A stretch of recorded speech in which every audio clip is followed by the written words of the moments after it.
Amigos de Videos Bolivia, a continuación les presentamos la siguiente noticia. Adriana Salvatierra habla al respecto de la división al interior del movimiento al socialismo. Esto en las actividades de celebración de los 27 años del instrumento político del movimiento al socialismo. Adriana Salvatierra hace mención al periodo posterior a la renuncia de Evo Morales y manifiesta que ella estuvo en la fila de aquellos que se quedaron a dar la cara al periodo al que el movimiento al socialismo denomina golpe. Así identifica Adriana Salvatierra esta división al interior del movimiento al socialismo. Escuchemos sus valoraciones y luego continuamos. Vamos a dar inicio a la presentación Revitalización versus Renovación. Bueno, muy buenas tardes, compañeros, compañeras. Un abrazo cordial a todos, a todas, a las diferentes organizaciones que durante esta jornada se han tomado un tiempo para no solamente homenajear nuestro instrumento, recordar cómo nacemos nosotros a la construcción contemporánea de este proceso revolucionario y de esta historia que hemos escrito entre muchas generaciones, pero también que se ha escrito fundamentalmente desde las manos de los campesinos, desde los indígenas, los trabajadores de nuestra patria. Gracias, compañero César, también por extendernos la invitación, por convertirse en uno de los protagonistas principales de la articulación de este espacio. Y saludar también aquí a algunos compañeros y compañeras que veo que concejales, asambleístas, dirigentes también de organizaciones sociales. Me quedé solín en la testera. Bueno, no sola, está conmigo Sebastián, así que por lo menos ahí, acá alguien me acompaña. Compañeros, compañeras, yo brevemente, como es un poco la parte conclusiva y sé que ya muchos han estado durante la jornada discutiendo y debatiendo diferentes elementos de las tensiones políticas que naturalmente ahora enfrentamos. Yo armé una pequeña presentación o exposición para que nos permita a nosotros dimensionar y con un poco de cartografía política, dimensionar qué es lo que enfrentamos en términos de proyección histórica y con esa posibilidad de dimensionar, entender realmente no solo quién es el verdadero adversario, porque a veces en estas discusiones internas pareciera que priorizamos la comidilla del debate político interno, sino también dimensionar realmente cuáles son las tareas que tenemos enfrente. Y es ahí donde radica el valor de un revolucionario. Cuando muchas veces discutimos sobre el golpe de Estado, ¿han escuchado ustedes hablar a la compañera Elena Argirakis? Es una compañera de Santa Cruz también, politóloga, y ella hizo una presentación muy interesante. Porque nosotros siempre nos concentramos en que el golpe se dio a nuestro gobierno nacional, a nuestro hermano Evo, a nuestro hermano Álvaro, el conjunto de compañeros ministros que fueron sus casas saqueadas, destruidas. Conocen ustedes el caso del compañero César Navarro.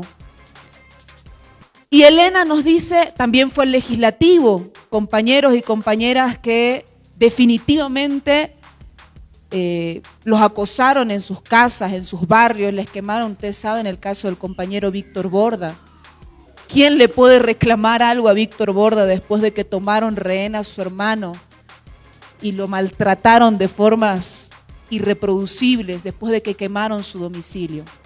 Pero Elena nos plantea otro elemento. Elena nos dice, el golpe de Estado también fue territorial. ¿Por qué territorial? Porque fueron tras de la casa del gobernador de Oruro, el compañero Víctor Hugo Vázquez, que también hizo la presentación de un libro. Víctor Hugo tuvo que caminar casi solingo todo el tramo que hicimos en la marcha patriótica. porque fueron por su domicilio, por su familia, tuvo que presentar también su renuncia. Durante meses también estuvo viviendo en la residencia de la Embajada de México. Del gobernador de Potosí, del gobernador de Chuquisaca, el alcalde de Potosí. En Santa Cruz nos tumbaron 4 alcaldes. El más conocido es el de Mario Cronenbol. A Mario Cronenbol lo secuestraron, se entraron a su casa, le quemaron el domicilio, nos tumbaron los alcaldes de Samaipata, de Camiri, de Guarnes y de Cabezas. Y no eran actores sencillos, compañeros, eran justo los municipios donde nosotros habíamos logrado romper las estructuras de poder que históricamente concentraron los grupos económicos de Santa Cruz. Municipios claves e importantes. Era pues simbólico haber ganado la alcaldía de Camiri, que es como el referente en la región del Chaco cruceño. Esa alcaldía nos tumbaron. El municipio que más crecía en Santa Cruz, Guarnes, a ese alcalde fueron a buscarlo. Entonces, Elena lo que nos dice fue un golpe que se territorializó y que no solamente tenemos que mantener la perspectiva de lo nacional, sino que buscó descabezar los liderazgos locales. Y lo que yo planteo, compañeros, aquí es que también fue un golpe a nuestras organizaciones sociales y a nuestro partido político. No solo por cómo intentaron descabezarnos cuando persiguieron, intentaron ejecutar un orden de aprehensión, impidieron que pueda siquiera aterrizar el avión que iba a acompañar a nuestro hermano Evo Morales hacia México, sino también cuando metieron preso al Gerardo García y tantos compañeros y compañeras dirigentes de organizaciones sociales que fueron a parar a la cárcel con procesos absolutamente arbitrarios. Entonces, el golpe de Estado, compañeros, nos desestructuró todo. No solo nos desestructuró el gobierno nacional, la asamblea, los municipios, las gobernaciones, las propias organizaciones.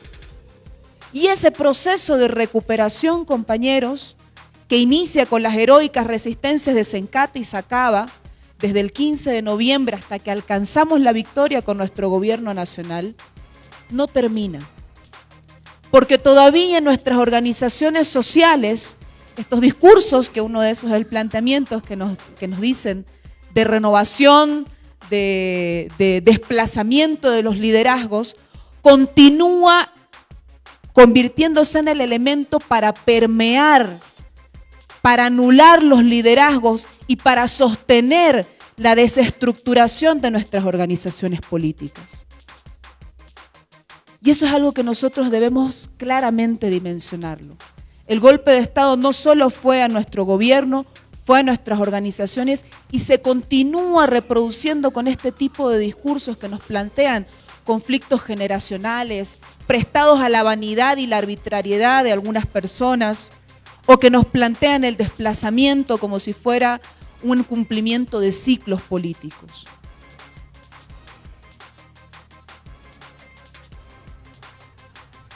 Cuando, compañeros, nosotros analizamos además la dimensión real del golpe de Estado, también tenemos que ver esto que siempre a veces, y que está exento de toda investigación real, salvo por la investigación a los militares, al general Terceros, ustedes conocen, el de la Fuerza Aérea, que se declaró culpable, pero tiene un proceso abierto por la solicitud de armamentos a Argentina. Pero ¿cómo empieza esto del golpe, compañeros, y cómo nos afecta a nosotros en la militancia? A nosotros nos pasó en Santa Cruz que con lo de la chiquitanía, todingo los compañeros empezaron a agachar la cabeza. Claro, nos pasa siempre, ¿no? En los momentos de victoria, cuando es el mitin de haber ganado las elecciones, todo está lleno, ¿no? Cuando fue el mitin de la derrota del 2016, éramos 8 cojudos en la casa de campaña. Nadie quería dar la cara. Y los jefes de campaña regionales que teníamos, pelaron. En el golpe nos pasó lo mismo. Nos pasó que cuando empezó lo de la chiquintanilla y empezó a construirse un discurso de odio en Santa Cruz, especialmente porque el masista, claro, acumula todos los defectos, ¿no? En Santa Cruz los masistas somos los que avasallamos las tierras, somos los corruptos, somos los pobres, los negros, los indios. Entonces, todo eso empezó a construirse como un relato vergonzante para el militante del MAS en Santa Cruz. Y empezaron a partir de eso, con el discurso de la chiquitanía, que fue un primer relato desestabilizador que empezó antes de la materialización efectiva del golpe de Estado, empezaron a construirnos a nosotros la idea de que éramos enemigos de Santa Cruz. ¿Por qué? Porque los chiquitanos dejaban que los campesinos les avasallan las tierras, entonces el chiquitano, que es el indígena cruceño, también era enemigo. Porque el masista era el que odiaba a Santa Cruz y por tanto no llegaba ayuda cuando llegó todo a Santa Cruz. Pero esa cuña de inicio del relato golpista no empieza cuando Mesa grita fraude el 20 de octubre. Empieza con los incendios de la chiquitanía. Y allí empezaron a hacer operaciones comunicacionales y políticas para que los marxistas agachemos la cabeza. Y allí empezaron el conjunto de renuncias. Después, ya cuando se consolida lo del fraude, que es una operación internacional y mediática también, ustedes se van a dar cuenta, para que nuevamente recuperemos la dimensión de lo que nos sucede, es que eso no se opera solamente con Carlos Mesa convocando a quemar los tribunales electorales. ¿O qué hace la Iglesia Católica en el sínodo amazónico hablando de que si no existe segunda vuelta, nos encontramos frente a un fraude electoral? Y ojo, compañeros, yo, más allá de las confesiones que cada uno podamos tener, de las cuales soy absolutamente respetuosa, hoy en día el presidente de la conferencia episcopal fue el obispo de Potosí que le solicitó la renuncia a Evo Morales. Miren cómo se van premiando. Otro de los que acompañaba las comisiones de la Iglesia Católica para los diálogos, hoy está de director de la Universidad Católica. Y eso fue pasando, y fueron operaciones internacionales. Y después vemos que los opositores se reunieron con los embajadores. Entonces, cuando ustedes ven que la trama fue internacional, nos damos cuenta que no estamos enfrentándonos a Carlos Mesa, o a Camacho, o a Tuto, o a Samuel, a quienes nadie les pide la renovación. Nos enfrentábamos a poderes internacionales, compañeros. Porque Argentina no fue que por mutuo propio en el gobierno de Macri mandó armas a Bolivia.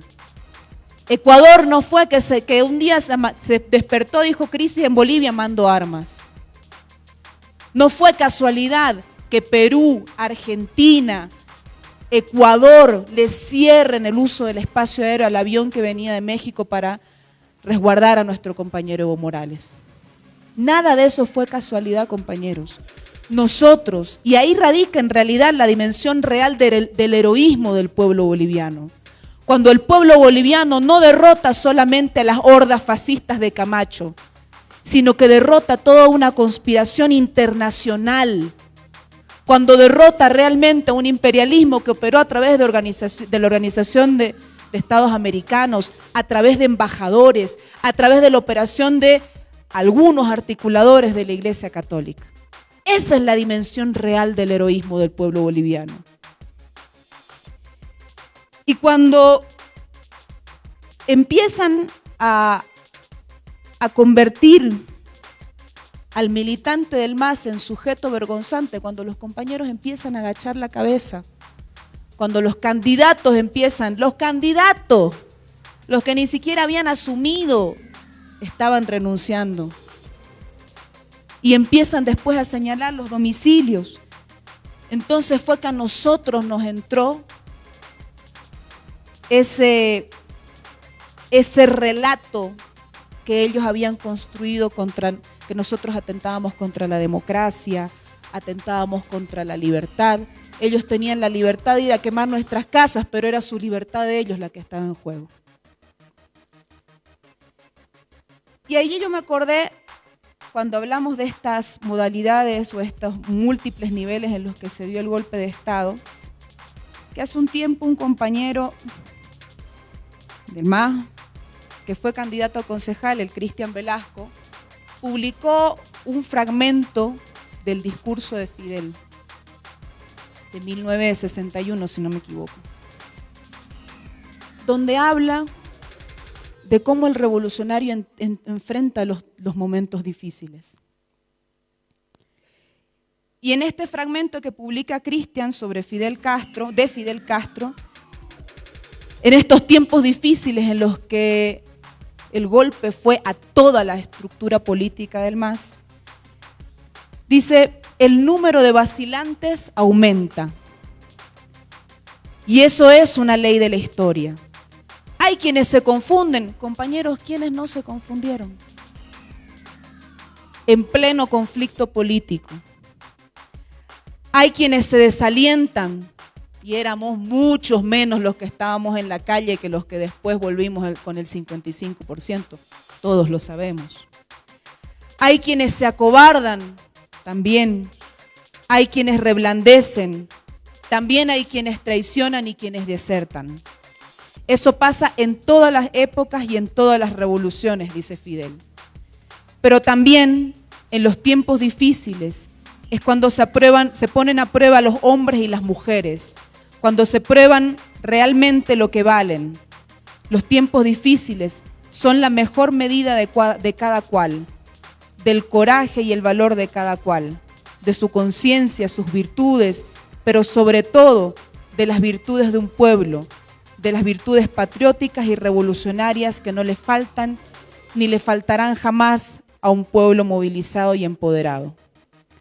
Dice, sin embargo, los revolucionarios tenemos que ser muy conscientes de cuáles son los problemas y cuáles son las dificultades.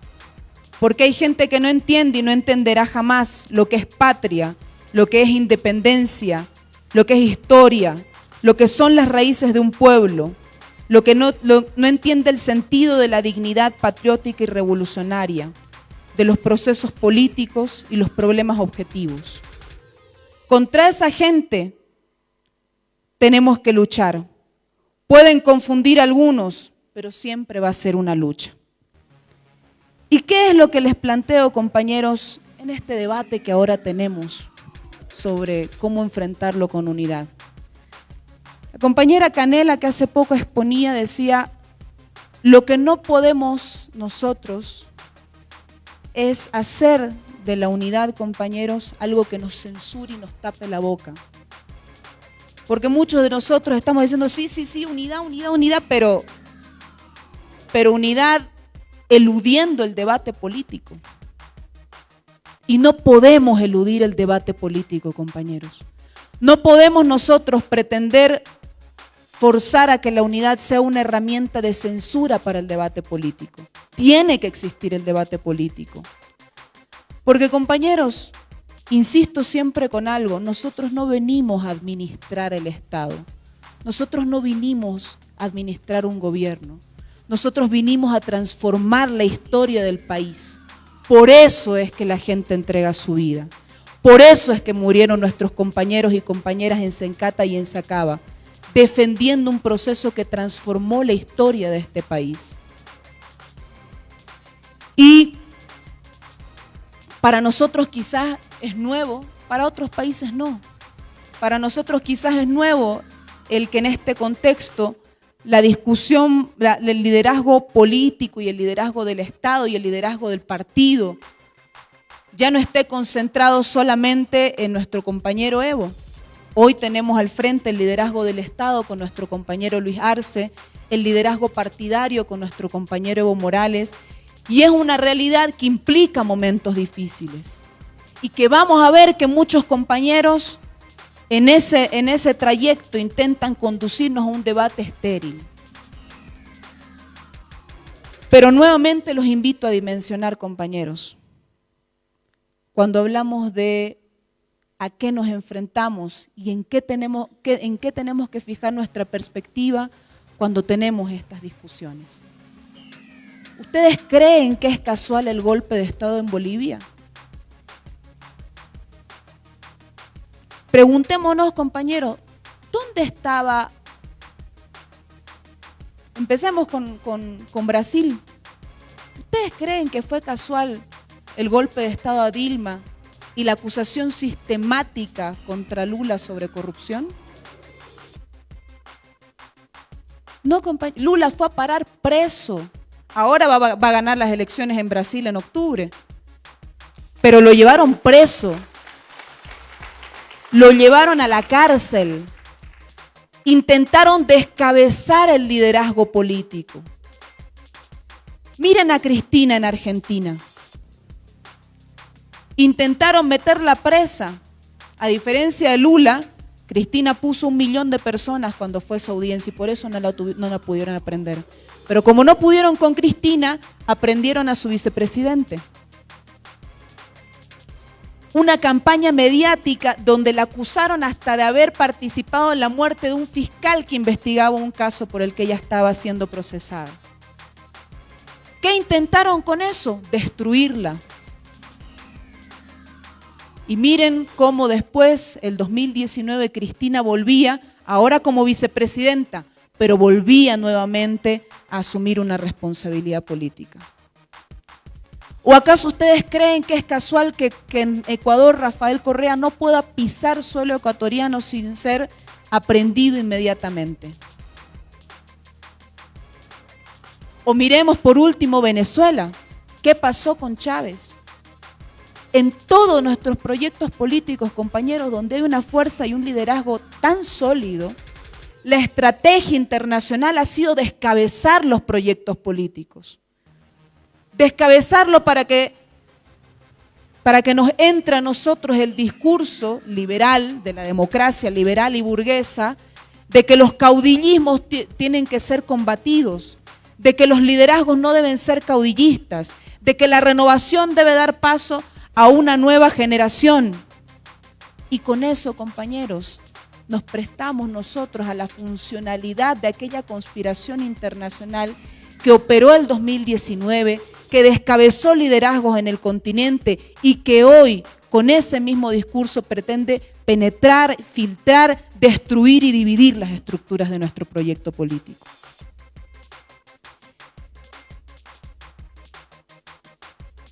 Tres elementos nos dicen, para citar el discurso ¿no? de la división y la renovación. Primero nos dicen, ya concluyó el ciclo. ¿Y cuál ciclo ha concluido? Si cuando nosotros ganamos con el presidente Luis Arce y con el vicepresidente David Choquehuanca, se demostró la vigencia de nuestras ideas. Se demostró la vigencia de ese modelo que construyeron el compañero Luis Arce, el compañero Evo Morales, del modelo económico, social, comunitario y productivo. ¿Cuál fue el ciclo que cerró? Si nuestras ideas fueron, si la gente votó por ratificar este proyecto político. Y nos dicen así como, ya, terminó el ciclo. Fue lo mismo que nos dijeron hace unos 4 o 5 años. Terminó el ciclo de la izquierda en América Latina. Ganó Macri en Argentina, ganó la derecha en Uruguay, ganó en Brasil Bolsonaro. Lo mismo nos viven diciendo todo el tiempo. El cierre de ciclo. Como si con el cierre de ciclo se hubieran terminado las injusticias contra las cuales nosotros luchamos. Como si con el cierre de ciclo se hubiera dado fin a la pobreza, a la exclusión, a la discriminación. Después nos dicen, hay que dar paso a las nuevas generaciones. Como si yo estuviera enfrentada con mis compañeros que construyeron este proceso de cambio en nombre de mi edad. Nos plantean un conflicto generacional cuando lo que decía y la crítica que hace Canel es cierta. Hay jóvenes profundamente conservadores, fascistas incluso, que defienden ideas absolutamente conservadoras y complacientes con los poderes económicos y políticos de la oposición boliviana. Pero ahí nos plantean un conflicto generacional cuando aquí lo que importa es que el joven tenga las mismas ideas transformadoras que aquellos que construyeron este proceso y revolucionaron nuestro país. Y el tercer elemento que nos plantean es el desplazamiento, ¿no? Ahora somos nosotros. Y ese es un discurso que está tan cargado de vanidad, tan cargado de una disputa por el protagonismo coyuntural y que pierde la perspectiva histórica del proceso de cambio. Es el hoy soy candidato, hoy ejerzo esta función pública, hoy soy, ¿qué soy? Y las redes sociales se prestan para eso. A veces yo lo veo a mis compañeros, no voy a dar nombres, ¿no? Pero a veces lo veo X diputado de mi región, por supuesto, porque los Camba además son más vanidosos todavía. Pero lo veo así como que no le conozco una sola conferencia de prensa para decir algo interesante, pero el cojudo estado de WhatsApp y así. Posa. Y uno dice, bien, ¿qué más? Las redes sociales como espacio de proyección del ego y no como un espacio de difusión, de discusión de ideas políticas. Pero este fue un tiempo, compañeros, donde uno ve que afloró un nivel de vanidad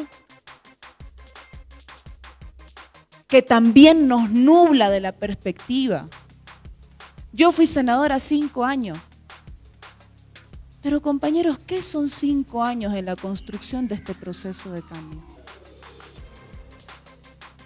¿Qué son 5 años comparables con toda la perspectiva histórica que tenemos, donde uno no lucha, compañeros? Y yo entiendo lo que una compañera decía, hay compañeros que han luchado toda una vida, y claro, cuando ves un tipo que entró ayer y entró por el favor de, molesta. Yo lo entiendo, compañeros, pero también entiendo que nosotros estamos aquí por nuestras ideas, por la revolución que soñamos, por eso que día a día no dejamos de construir. Y no es la vanidad, no es el cumplimiento del ciclo, no es la pega. Compañeros, siguen siendo las ideas. Cuando nosotros miramos cuántos compañeros perdieron la vida en las carreteras, en los bloqueos, no pelearon por una pega, compañeros. Pelearon por transformar este país. Porque el MAS le prometió transformar a Bolivia, la realidad a la que estaba condenada. Y la perspectiva histórica de Evo Morales es precisamente esa. Hay un video excelente que una vez creo que los chicos de Generación Evo fueron creo los que editaron. Donde dice Mesa y le reclama a Evo y le dice, yo no... ¿Cómo es? No podemos nacionalizar, nos los dijo España, nos los dijo Brasil, el Banco Mundial, y le dice a Evo, y usted viene con sus discursitos de soberanía, lo invito, le dicen, ¿se acuerdan? Venga usted a gobernar y se va a dar cuenta de que las cosas no son como usted dice, una cosa así. Que Bolivia es inviable. Y después contrastan y el discurso de Evo nacionalizando y Evo demostrándole que no era un discursito de soberanía, sino que era decisión, firmeza, que no fue magia, que fue decisión política. Entonces, a eso nos van a plantear a nosotros que renunciemos a la perspectiva histórica de este proceso, que nos prestemos funcionalmente ese discurso que pretende desacoplarnos de la historia y ser funcionales a la estrategia internacional del desplazamiento de liderazgo que funcionó en Argentina, en Brasil, en Ecuador. No, pues, compañero. Esa misma victoria que nosotros le dimos con el esfuerzo de todos, con los que construyeron el proceso y los que se sumaron 3 días antes, aunque sea con el voto, esa misma perspectiva histórica, compañeros, es la que nosotros debemos mantener clara cuando nos vienen con discursos de división, de un desplazamiento oportunista. Que si nuestro pueblo fue capaz de enfrentar al imperio, a organismos internacionales, a poderes internacionales, a transnacionales, a un sistema organizado para asesinar a los bolivianos con el fin de destruir un proyecto político, no podemos hoy nosotros perder la dimensión y la proyección histórica de cuál es nuestra real tarea. Y nuestra real tarea sigue siendo construir un proyecto político. Y allí, compañeros, ya con esto voy acabando. Ahí está el gran desafío. Y es que la historia no se escribe con los que luchan un día, y esto lo dijo Fidel, no lo digo yo. La historia no se escribe con los que luchan un día. La historia no se escribe con los que luchan solo por causas fragmentadas, porque este es el tiempo de los activismos, ¿no ven? Nosotros tenemos que plantearnos una lucha integral, una lucha donde los movimientos populares, la mayoría, muchos venimos de las ciudades. Nuestro real problema, compañeros, en el golpe fue que no teníamos muchos territorios. Entonces, cuando se puso a prueba el territorio, fue que las fuerzas militares se concentraron en Sencata y en Sacaba, en Yapacaní, en el Pedregal. Y nuestro siguiente desafío, compañeros, es construir territorio. Porque organización tenemos, pero somos pues medio relajados nosotros para organizarnos. No sé, en Santa Cruz, por ejemplo, nuestra urbana no realmente está en todas las juntas vecinales. Pero nuestro desafío, compañeros, a partir de ahora sí tiene que ser construir territorio. Y sí tiene que ser enfrentar ese discurso oportunista del desplazamiento con una perspectiva histórica de cuáles son los reales adversarios. Yo, cuando fue el golpe, mi principal temor era, decía, hasta la asamblea dividida, los compañeros observados, afloraron muchas organizaciones de autoconvocados, se peleaban con las estructuras que construyeron este proyecto. Yo me acuerdo que le decía al Sebastián, puta, nos falta un congreso de unidad. Un congreso de unidad, un encuentro de unidad, una ampliada unidad, y me decía, y Sebastián Michel me dijo algo para mí importante, y es que los mayores momentos de unidad en el movimiento al socialismo y en nuestras estructuras políticas se dan cuando luchamos, cuando estamos en la calle, cuando nos movilizamos y cuando tenemos claridad de que el adversario no está en nuestra estructura política, sino está al frente intentando desestabilizar nuestro gobierno y truncar nuestra revolución. Esa claridad, compañeros, es la que no debemos perder. Eso. Un abrazo fuerte a todas, a todos. Gracias de nuevo, compañero César.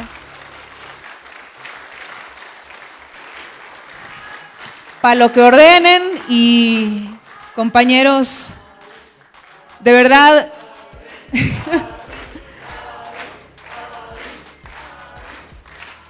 yo admiro a quienes son militantes del MAS y los admiro por haber superado condiciones adversas. Los admiro porque cuando intentaron avergonzarnos de nuestra militancia, muchísimos dieron la cara. Ese valor es el que no debemos perder. Cuando intentaron hacernos creer que ser masista era sinónimo de 1000 adjetivos negativos, nosotros nos empoderamos de nuestra identidad campesina, indígena, humilde, trabajadora, popular. Y eso yo creo que es digno de reconocer. Si celebramos 27 años y somos el partido que da de qué hablar en este país, es precisamente por el heroísmo de ustedes, compañeros y compañeras. Muchas felicidades.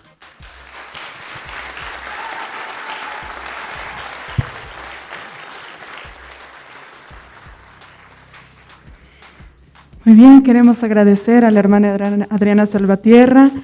Ha sido una presentación muy simbólica, muy inspiradora. Muchísimas gracias. A continuación, tenemos las palabras de circunstancia de la hermana Adriana Salvatierra, ex senadora.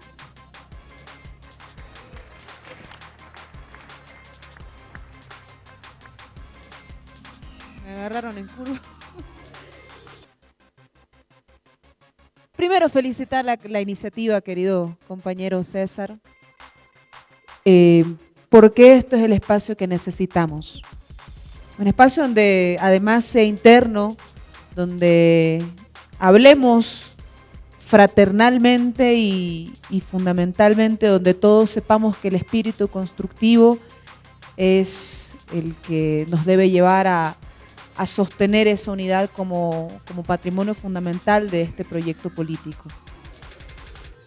A nuestras autoridades, nuestros asambleístas, nuestras concejalas, a nuestros representantes de organizaciones sociales también aquí presentes, lo fundamental para nosotros es que todos sabemos que las responsabilidades públicas son transitorias, es cierto, pero también en esa transitoriedad de lo público tenemos también la necesidad de llevar estos debates que tenemos a la acción pública muchas veces desde los espacios donde nos encontramos trabajando. Y eso también enriquece y conecta las ideas de la base política, de la organización política con nuestro accionar al frente de la administración. Y de nuevo, compañeros, compañeras, a todas, de verdad, repetir las felicitaciones, porque muchas veces nos enorgullecemos de la victoria alcanzada junto a nuestros compañeros Lucho y David, y a veces nos olvidamos de dimensionar realmente el heroísmo que hay detrás de eso. Y yo insisto, el valor de nuestros compañeros Lucho y David fue hacerse cargo de una campaña donde, como dijo nuestro compañero que era abogado de la compañera Patricia Hermosa, en el momento que las papas quemaron, nos miramos con suerte, éramos unos 4 a un lado, 4 a otro lado, en el mejor de los casos. A mí también me pasó. Como nos pasó en el 2016, que en el mitin de la derrota, contados éramos 8 en el acto. Al momento de la victoria del 55, yo ni en mi barrio me esperaba todos los cohetes que sonaron, porque muchos fuimos votantes callados, simpatizantes callados durante un año. Pero fue la militancia desplegada del movimiento al socialismo, insisto, la que logró derrotar no al fascista de Camacho solamente, no al fascista de Carlos Mesa solamente, sino que derrotamos realmente poderes internacionales. Con sangre, con lucha, con resistencia, haciendo del temor que es legítimo un coraje expresado en la articulación colectiva. Y ahí está el otro valor, compañeros. Nada somos solos, nada es el individuo y su vanidad. Es la organización, el espacio en el cual se talla el hombre nuevo, la mujer nueva de la cual nos habló el Che Guevara. Es la organización, el espacio donde se fortalece y se construye el sujeto político revolucionario. Y nada somos nosotros y nuestra individualidad, sino que somos en la medida en que nos encontramos unos y otros. Y para eso también, si hay algo que yo valoro de mi partido, es precisamente el saber que llego acá a La Paz y me encuentro con un conjunto de compañeros a los que quiero, aprecio, admiro. Llego a Cochabamba, me pasa lo mismo. Donde usted vaya se va a encontrar un militante del MAS, y ¿sabe qué?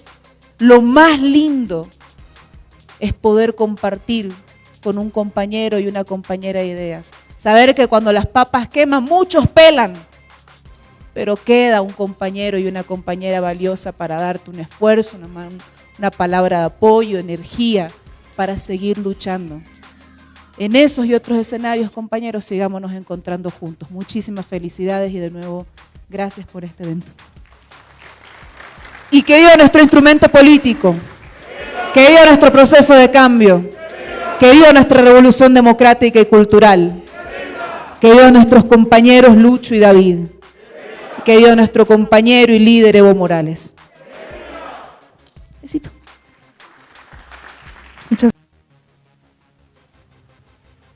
Esas fueron las palabras de Adriana Salvatierra, quien en una actividad de celebración de los 27 años del instrumento político del movimiento al socialismo, expuso en las jornadas del MAS y PSP que fue organizado en La Paz por César Dogwellier. Dijo que es orgullosa militante del proceso que transformó la historia de Bolivia. Adriana Salvatierra se identificó en el grupo de aquellos que se quedaron a dar la cara en el periodo que el movimiento al socialismo denomina golpe. Así se describe a Adriana Salvatierra y manifiesta que debe mantenerse la unidad al interior del movimiento al socialismo. Al final de su discurso habló en favor de Luis Arce Catacora, David Choquehuanca y también identificó a Evo Morales como el líder del movimiento al socialismo. Un líder indiscutible, decía Adriana Salvatierra. ¿Qué opinan ustedes? No olviden dejarnos sus percepciones al respecto de las palabras de Adriana Salvatierra, quien también hace mención a la división que hay en el movimiento al socialismo. Hasta habló de diputados que están en Santa Cruz, que están reforzando esta división. Al respecto, no olvides dejarnos tus percepciones.